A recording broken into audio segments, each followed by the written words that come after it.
Okay, ladies and gentlemen, welcome back to the Aquatic Center in Hobart. Joining me in the commentary is Emily from under 23, under 19s team. Canada U23. Under 23s. Yeah, how you been going? I noticed you were short on numbers. We'll see how the boys go against a strong Turkish team.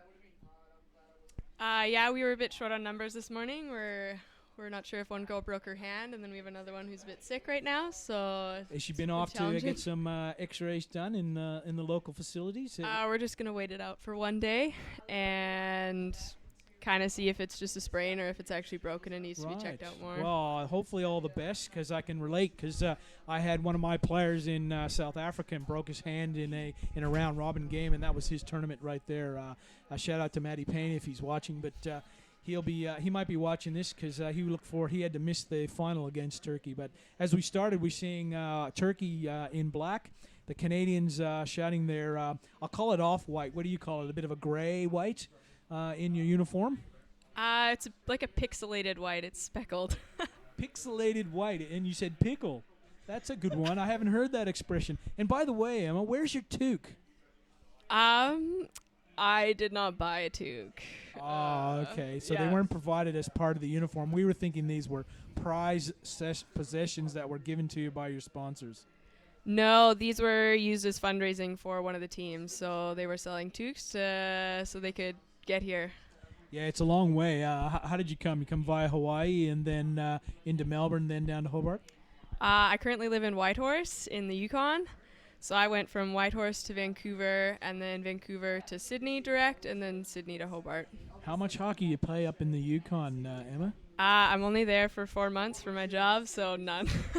Right. So you might find this too personal, but what do you do up in the Yukon? Are you on the oil tourism, or you a fisher person? I'm an engineering student, so I've been doing transportation engineering. So I've been working in the airport division. In the airport, not on the rails, but airplane engineering or airport engineering? Like airport runways and taxiways and making sure that airports are up to standard. What do you think of our new airport in Hobart? We had the Turkeys are pressing right on the Canadian goal here, and they're doing it as per normal with all players down the bottom trying to drive it in against the strong Canadian defense. There's number 3 effort, there's a 4 effort, but sounds like we have a referee call, obstruction being called by number 21 referee.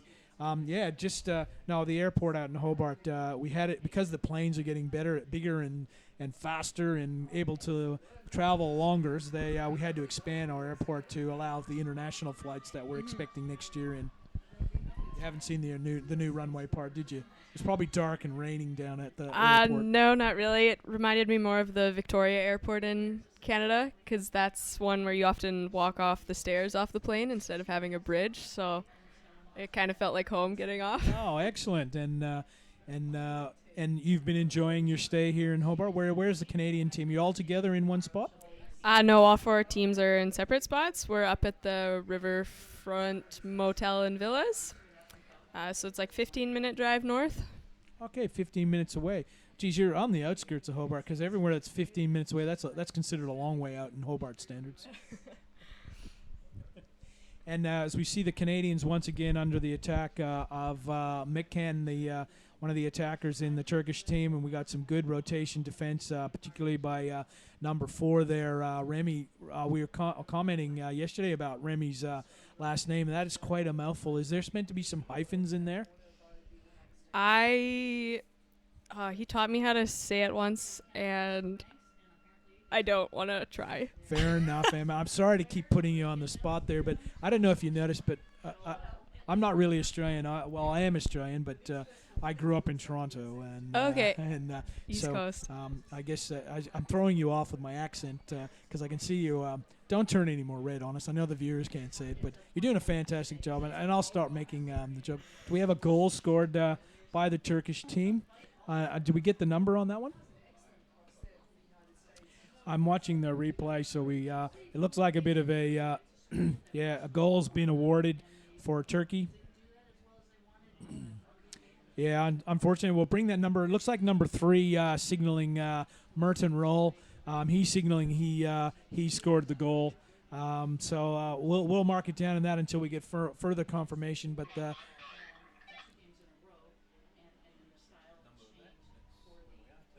yeah, number 3, Mitros Royals. As the game started, and straight away, the Canadian defense has been put under extreme pressure again by that Turkish onslaught.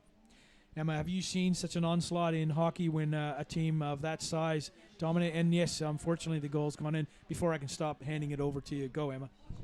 I'm pretty happy that the Canadians were able to hold them out for the first 5 minutes with just one goal. I guess now it's 2, but I think that shows that they can get in the pool and push right off the bat. Yeah, and number 12 looks like Sina Dimitris has put that goal in for Turkey to take a 2-goal lead with over just probably about 4 minutes played in the game.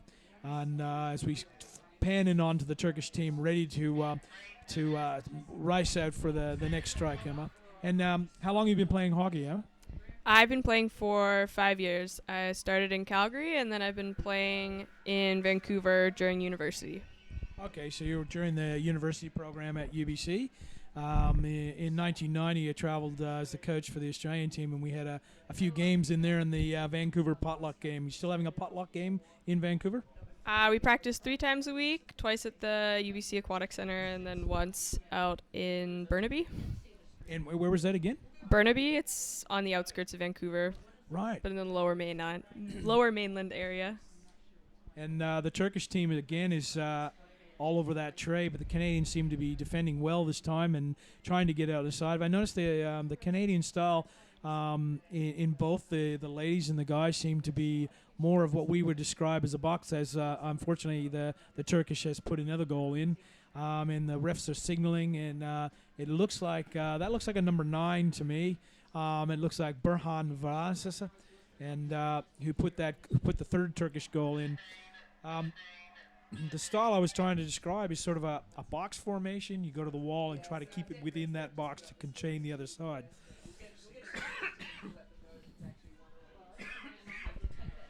Yeah, I'd agree. We like playing up the channel.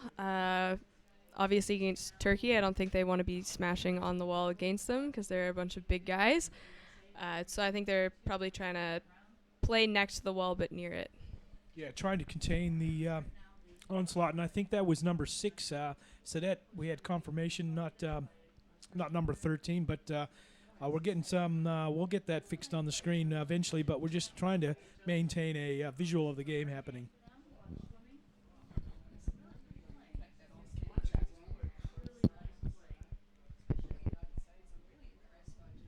Looks like the boys are cycling well in the corner, and they were able to save it there.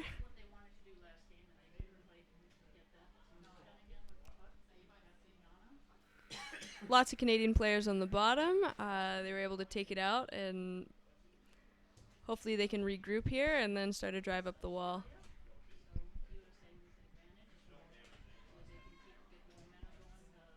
Yeah, thanks, Emma. Sorry, I just had a bit of a frog in the throat there, a tickle, so I had to get an instant refreshing glass of water from the Duan Aquatic Center. Yeah, it looks like another goal being put in by Turkey. Extreme pressure being applied to that defense, and it's a constant bombarding. What sort of, Emma, I'm interested to sort of dive into sort of the training you've been up in the Yukon for, you said 4 months of the year, is that correct? Yeah, so I moved down there at the beginning of May, and then I'll be down there until the end of August. So you say down there. So yes, number 12. Number 12, Sinis Dimis has put the 4th Turkey goal. You say down, but if you're in Vancouver, isn't that up to the Yukon, or is it down to the Yukon? Nah, I'm sorry, throwing you off on the global positioning. It is more north, yes. Yeah, for us that's up.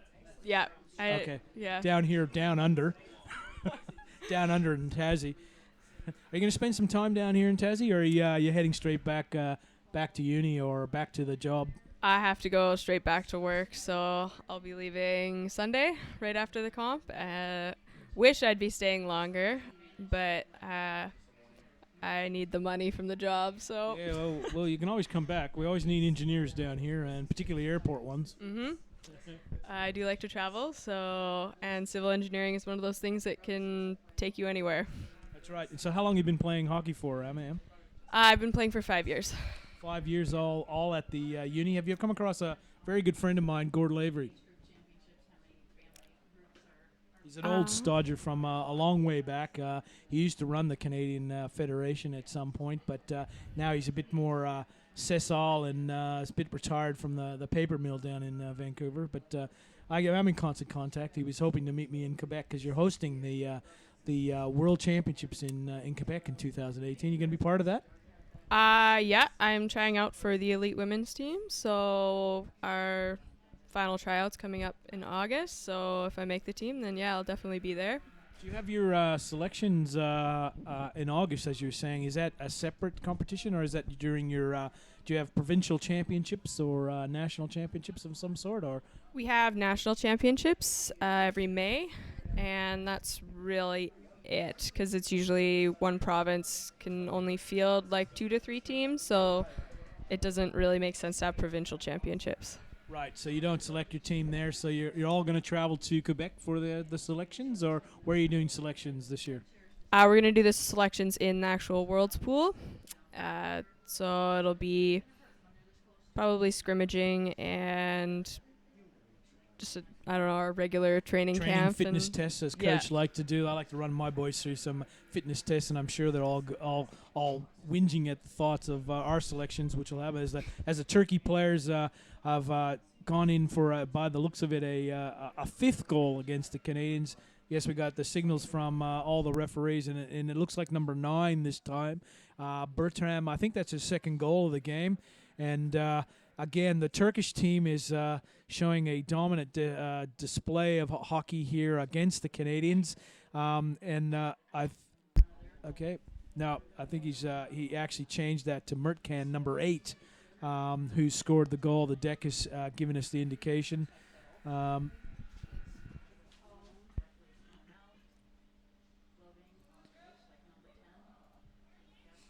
Yeah, and Murkaf has scored the goal. That's the confirmation of the bench. As the Turkey again driving it through the middle. It's pleasing to see that the Canadians are actually putting up a good defense on the first and second wave.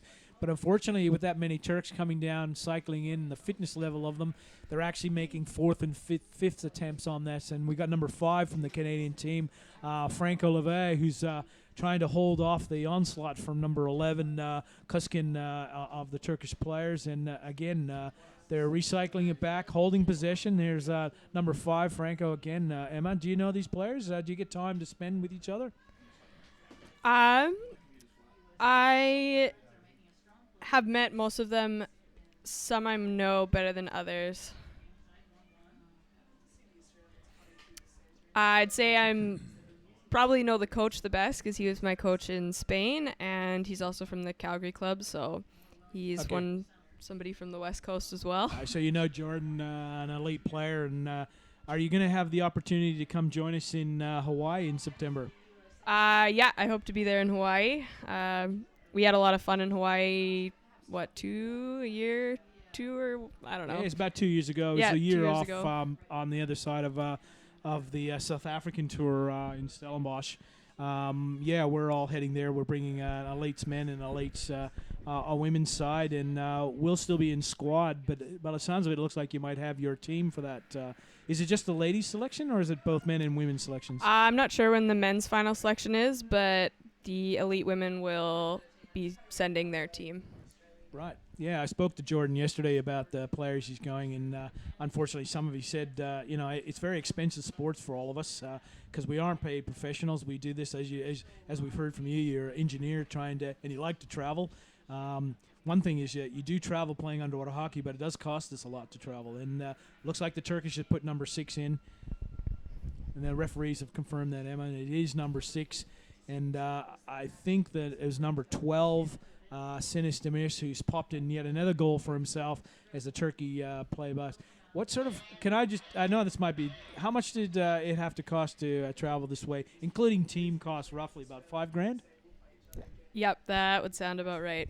Yeah, yep. And that's hard for, this is your first year working, or are you sort of still doing uni and work? I'm in my later years of uni, so I pretty much work every summer, and that has usually been able to get me through the year, but this year I had to work a part-time job as well as full-time uni and training in order to get here. And fit in training in between that. I'm sure the coach is listening intensely to make sure that you did put a lot of what. I'd be interested when looks like the Turkish are making another drive. Maybe they'll score, but I'd like the yes they have scored another goal, and we're just waiting on the confirmation. Yes, the goal scored, and it looks like that's either a 2 or a 3, but I'm not sure. It might be Mert and Roll. He seemed to be involved in a lot. I'd be interested to hear you because a lot of our players are like yourself who have jobs and 2 or 3 jobs and they're at uni and they yeah it is yes we have confirmation it was number 3 Mert from the bench. How do you what's your day a week like for you? I know it looks like we got a timeout called, but what's your normal week for you? Pick a week and how much training you get done. Remember the coach is listening.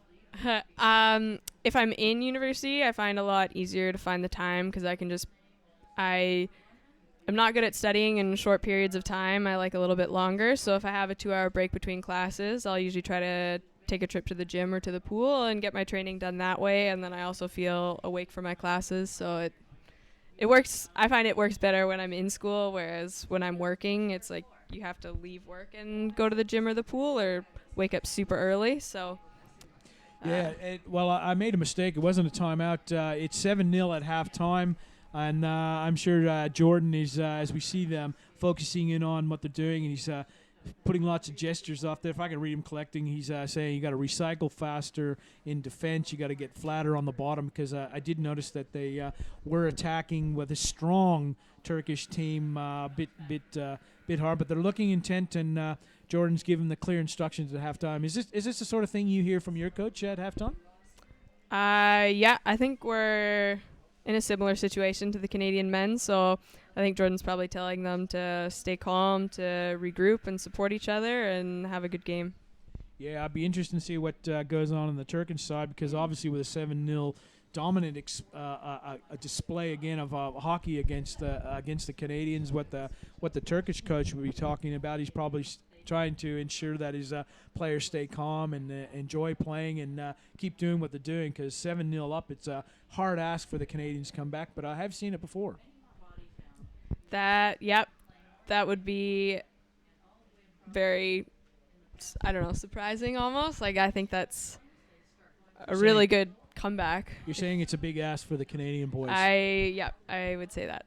Well, I've seen them play all their games, and I can tell you, Emma, like you, I've seen a few of your games on here, and you guys don't give up until the last siren goes. Yeah, we tell each other that each new play is 0-0, so just go down and play hard, and so I think we've had a lot of good plays out of it. Few of them have made it into goals, and a lot of it is like saves that we're proud of. Yeah, we're having a good tournament, we think. So yeah, a bit small saves, small goals within the larger overall goals and stuff like that. Your team is it fairly young? I mean, not again. I don't want to be too personal here, but how many more times that 23s can you venture into, or is it now seniors for you? This will be my last U23 Worlds, but about half the team will be able to come back to the next one. Oh, that's good. And I guess you're looking forward to the transition to the senior ranks? Yeah, I was on the Canadian team in South Africa, so I hope to continue to work hard and be able to be a member of that team. You were there. Sorry, we never met there. But then again, we weren't doing this sort of things, and you were in one pool and I was in the other pool. As a Turkey started the second half 7-0 up, have taken an onslaught. They've been pushed back into defense by the Canadians, and whatever Jordan said at halftime, it sort of worked. But the Turks have countered, and it looks like a risk-reward type of situation happened. But the Canadians risked by pushing all their players up forward and left their back line a bit exposed as the Turkish team make a swim into the goal tray. The refs are calling something. Looks like they'll be awarding a goal for Turkey.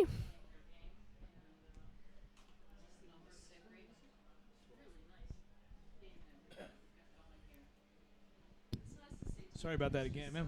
That frog snuck back in my throat. Um, you're where did you always been in Vancouver, or you said you were in somewhere else?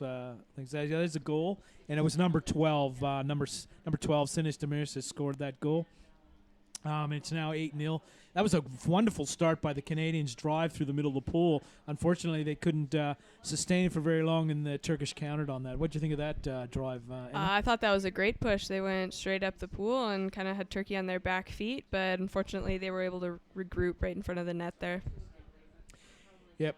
And again, we've had another strike by the Canadians and won it, but the Turks are countering again and pushing the Canadian back line back as they're struggling, and then we have another run to goal. It's something I see very often at this level, Emma, is that I know a team who's has to throw some caution to the wind and go for the goal does expose the back line. And that happens. We never saw who scored that goal, but it's number 9 for the Turkish. And the 9th goal, for the Turkish team, not number 9, but we might get confirmation from the bin. But it's a strong. Whilst the Canadians come out very fiery, they're not being able to sustain it, and the Turks have countered and leave their back line to be exposed. Emma, do you your backline set up? Do you usually play a 3-2-1, a 3-3, or a 2-1? As the Turkish again have gone straight through the Canadian defense, and I'm sad to say there's a bit of sluggish happening there. I think the boys are feeling a bit down on that one, and number 12, Sinis, has popped in another one. What do you think, Em? Yeah, I'd definitely say they had a great push at the beginning of this half, but they are probably feeling the fatigue and just the strength of the Turkish team. Like, they're the previous world champions, so they're obviously a strong team. Yeah, I'm not sure if you're aware of this, but 5 of those players actually played in the senior team who won silver medal against us in Stellenbosch, so they have a very strong team. I did recognize a few of them, but I wasn't sure how many of them were by returning our counts, players. And by our namings, that's 5 of them. So I think the only one here on the Canadian team, I'm looking down the list here, is the coach, Jordan. Was he the only senior player in in Jordan the is the only senior player on the U23 men. But I guess talking to Jordan earlier, there is some growth to happen in this team because it is a very young team, and we had Hugo, number 8 for the Canadian team, staying with us down here in Hobart. It was a pleasure to host a fellow Canadian.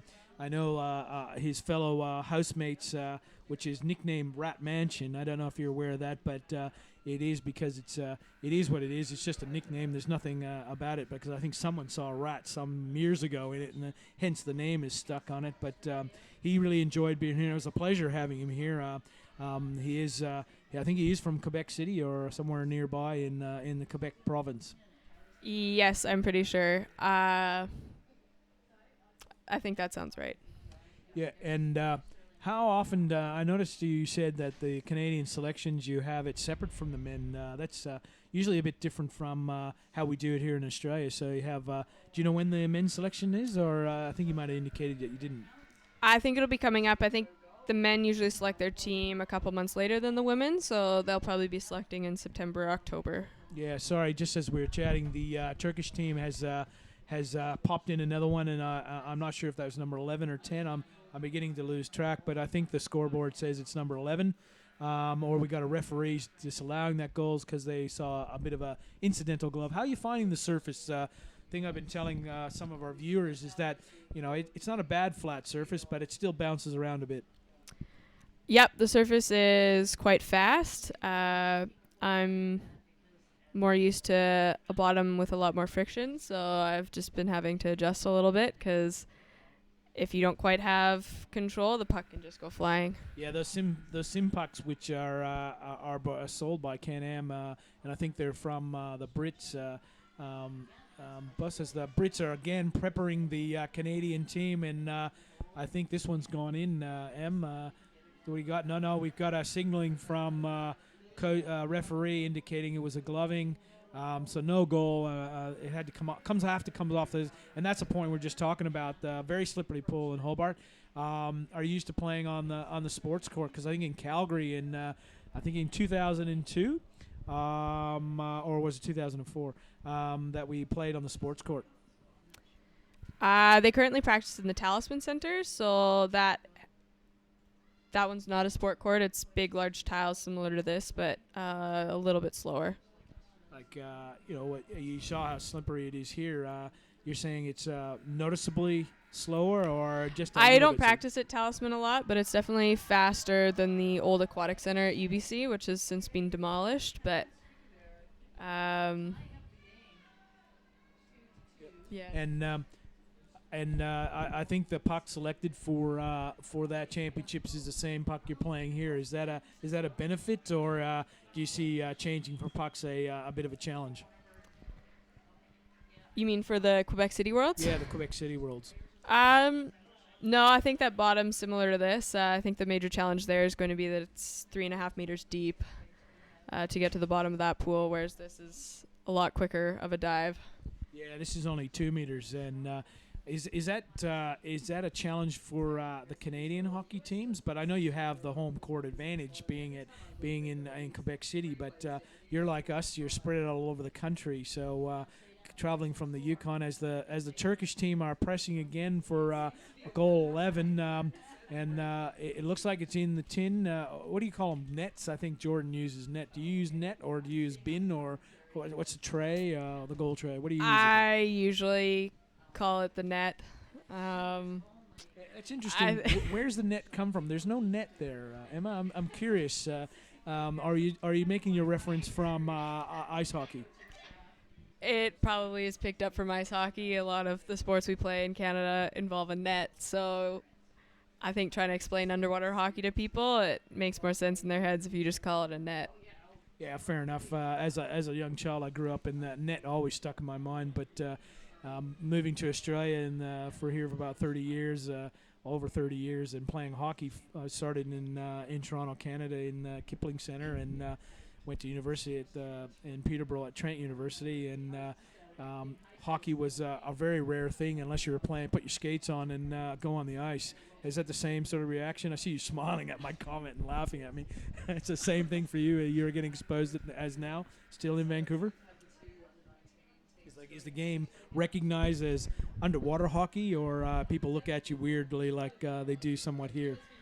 People definitely look at me weird, like I've never heard of that. How is this a thing? Is this a new sport? And I tell them it's been around for quite a long time, but has a steady and very committed following to it. I've recently started a club at my university, so I'm hoping to see more young players come through that, and hopefully people step up and take the leadership role in my club when I graduate, because I'd really like to see that happen.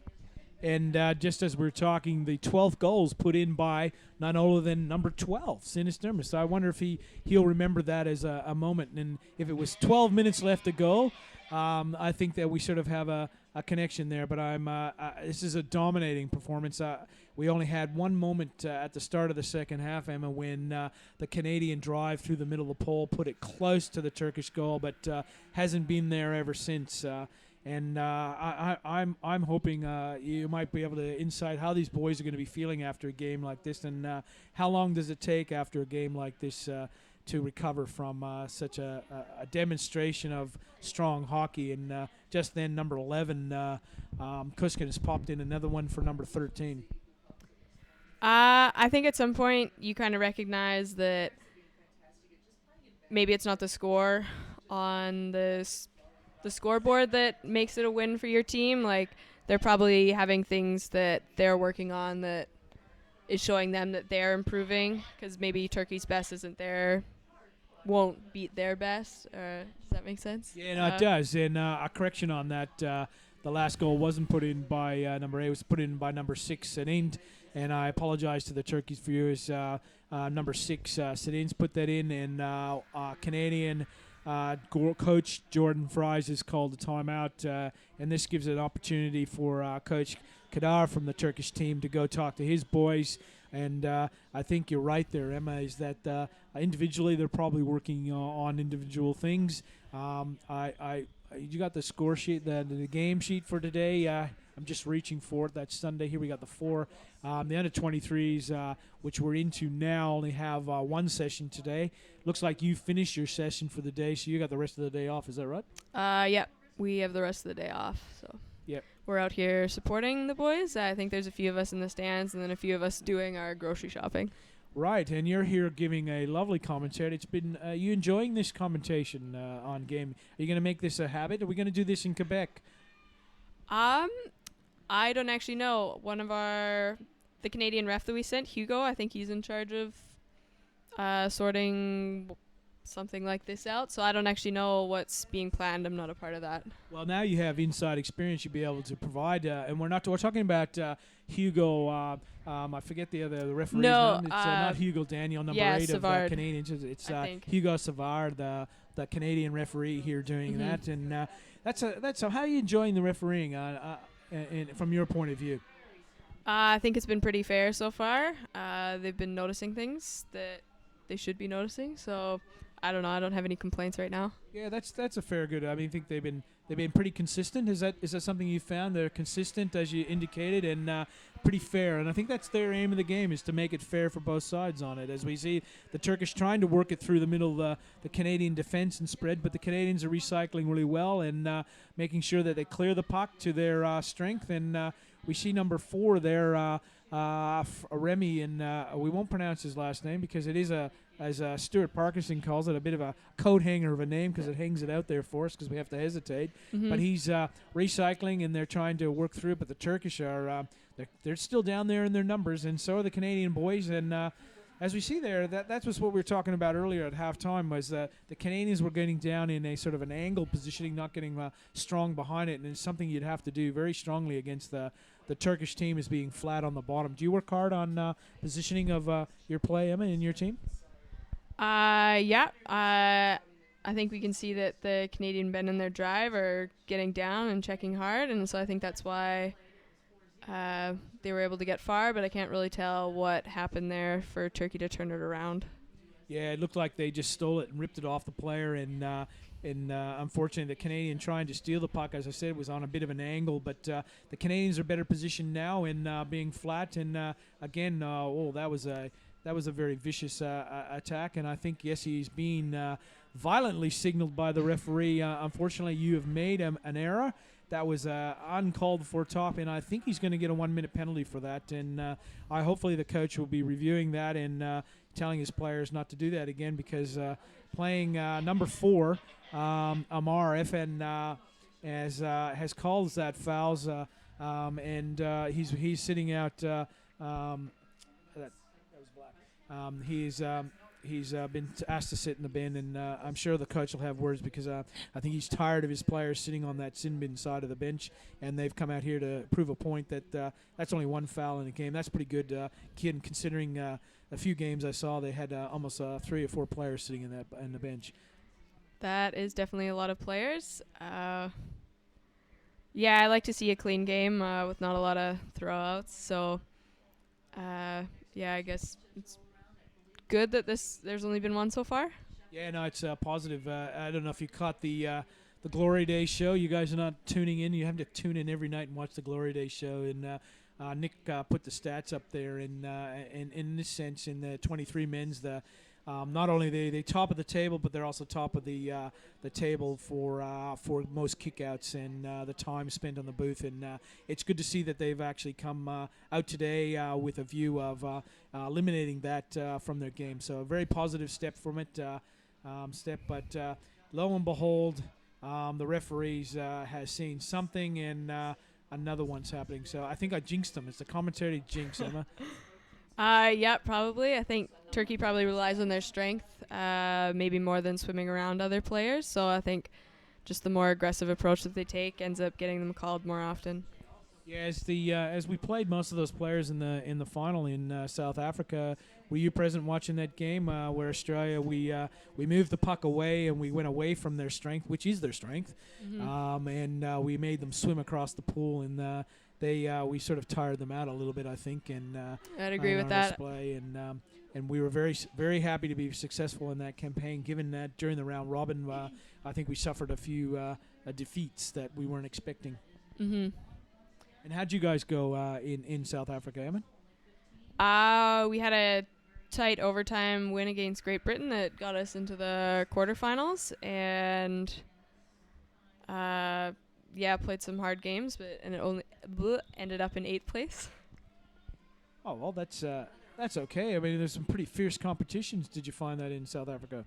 That was my first time playing on the elites, but based off some people, the more senior players, it sounds like that was. Um, they've been feeling like the Canadian team is a lot stronger and that we're continuing to grow. So I think I'm excited to be a part of the process now. Oh, excellent. So,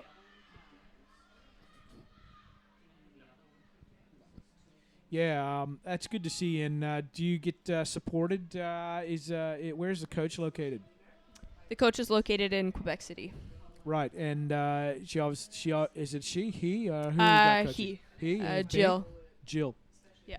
Okay, so how does the communication styles? The Turkish are on the Canadian doorstep. The Canadians are repelling them and pushing it into the corner so they can actually defend. But I think, unfortunately, it's entered the tin unless the referees have seen something and they're looking. There's one signal, it's okay, and we have a goal, and that's the 14th goal, and it looks like number 11, Kuskin Orkin. There's two Kuskins in the team. There's Kurskin Yagis and Kuskin Organ.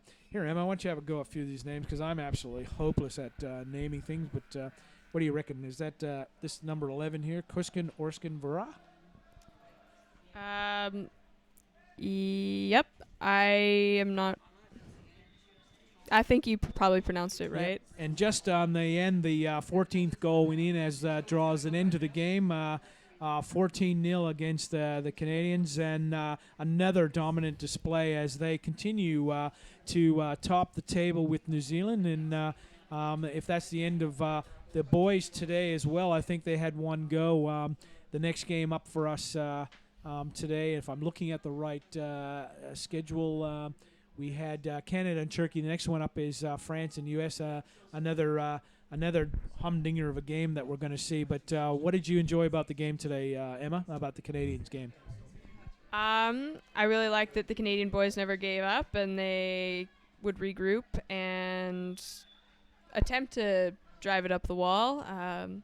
Ultimately, they weren't able to capitalize, but I think they played a good game.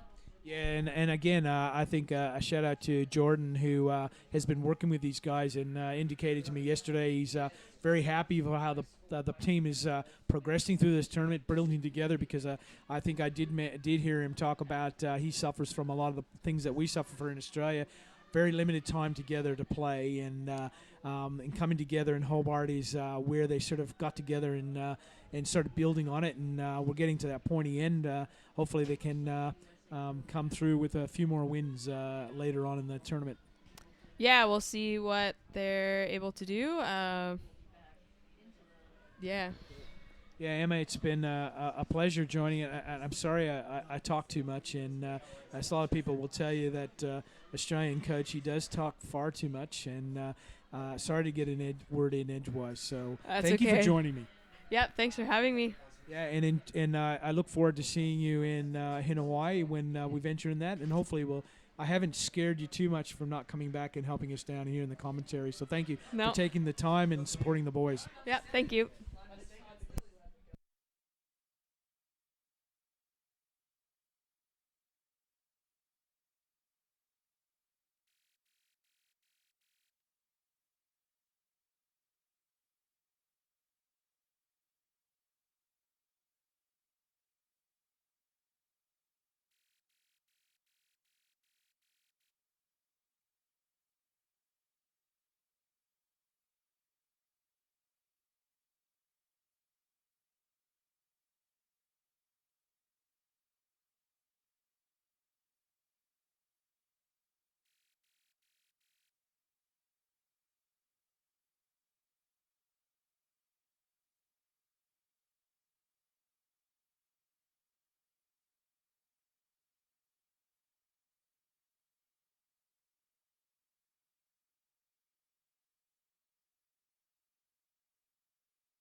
We're joining us on the deck. Emma's going to have a quick chat to number 2 here.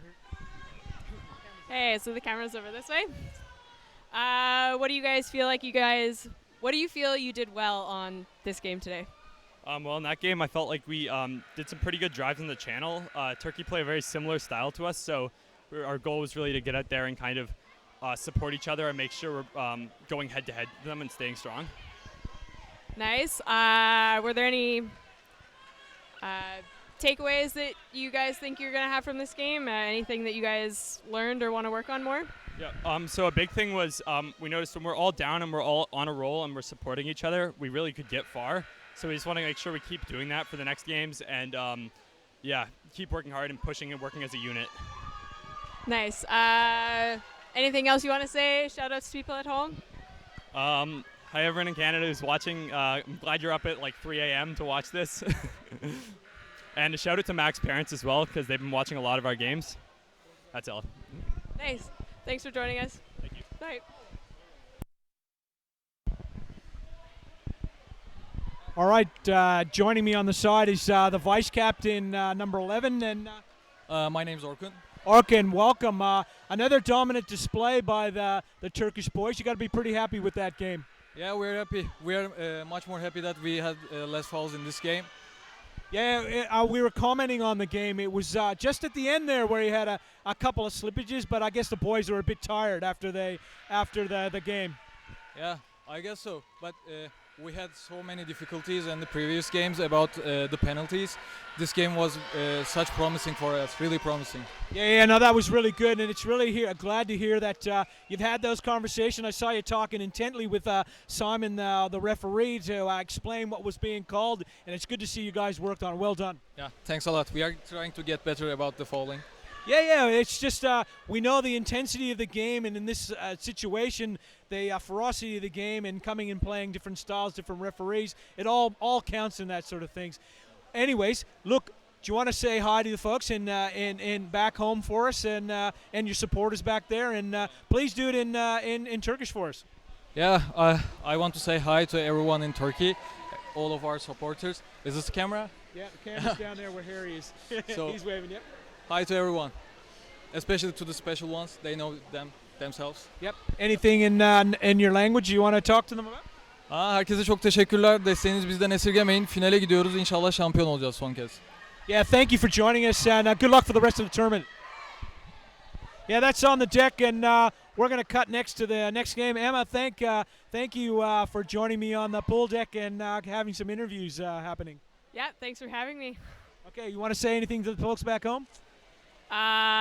Thanks to the Canadians back home watching and supporting us. I definitely like coming out of a game and have a couple text messages of encouragement. That's been really nice, so keep it up, and thanks for sending those.